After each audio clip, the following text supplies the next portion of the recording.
ఇందు మూలంగా ఉండి నియోజకవర్గ ప్రజలందరికీ తెలియజేయనిదేమనగా రేపు ప్రతీకార దినోత్సవం అండి. ఉండిలో ఉన్న వాళ్ళంతా తప్పకుండా రండోహో అంటూ ఆహ్వానం పలికేశారు రఘురామకృష్ణరాజు. ఎస్, మనం ఇప్పటి వరకు పుట్టినరోజు గురించి విన్నాం, పెళ్లి రోజు గురించి విన్నాం. మరి ప్రతీకార రోజు ఏంటండి బాబు అని అంతా ఆశ్చర్యపోతున్నారు. అసలు ప్రతీకార దినోత్సవం ఎందుకు జరుపుకుంటున్నారో డీటెయిల్డ్ గా ఈ స్టోరీ చూసేయండి. కనుమూరి రఘురామకృష్ణరాజు అదేనండి RRR. పశ్చిమ గోదావరి జిల్లా ఉండి నియోజకవర్గం నుంచి ఎమ్మెల్యేగా గెలిచారు. ఏపీ అసెంబ్లీ డిప్యూటీ స్పీకర్ గా పనిచేస్తున్నారు. రఘురామకృష్ణరాజు ఏం చేసినా కాస్త వెరైటీగా చేస్తారు. బుధవారం తన ఉండి నియోజకవర్గంలో ప్రతీకార దినోత్సవం నిర్వహించాలని రఘురామ నిర్ణయించారు. ఈ కార్యక్రమానికి ఉండి నియోజకవర్గంలోని ప్రజలందరినీ ఆహ్వానించారు ఆయన.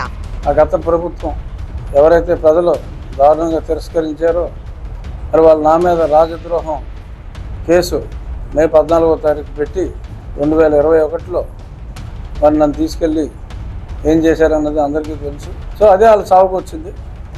డెఫినెట్గా ఆ రోజు నుంచి నా రచ్చబండ మరింత ఉధృతమైంది. ప్రజలందరికీ వాళ్ళ ఎంత పనికిమాలలో తనను టార్చర్ పెట్టిన జగన్ ను ప్రజలు ఓడించారన్నారు RRR. వాళ్ళు తీసిన కోతలో వాళ్ళే పడ్డారు. ప్రజలు కూడా అతను ఓడించాలనే కక్షతో ఓడించడం జరిగింది. తాను ఎందుకు ప్రతీకార దినోత్సవాన్ని జరుపుతున్నానో చెప్పారు రఘురామకృష్ణరాజు. లాస్ట్ ఇయర్ జరిగిన దానికి మరి ప్రతీకార దినోత్సవం అనుకోండి. నా పుట్టినరోజు నన్ను పుట్టిన తర్వాత మరి ప్రజలందరూ కూడా ప్రతీకారం తీర్చుకున్న రోజు రేపు. సో ఆ ప్రతీకార దినోత్సవం రాధాకృష్ణ కన్వెన్షన్లో జరుపుకుంటున్నాం.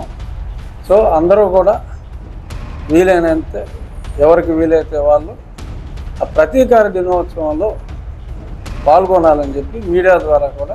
రఘురామకృష్ణరాజు తనపై రాజద్రోహం కేసు పెట్టిన రోజును ప్రతీకార దినోత్సవంగా జరపడం టాక్ ఆఫ్ ది ఏపీగా మారింది.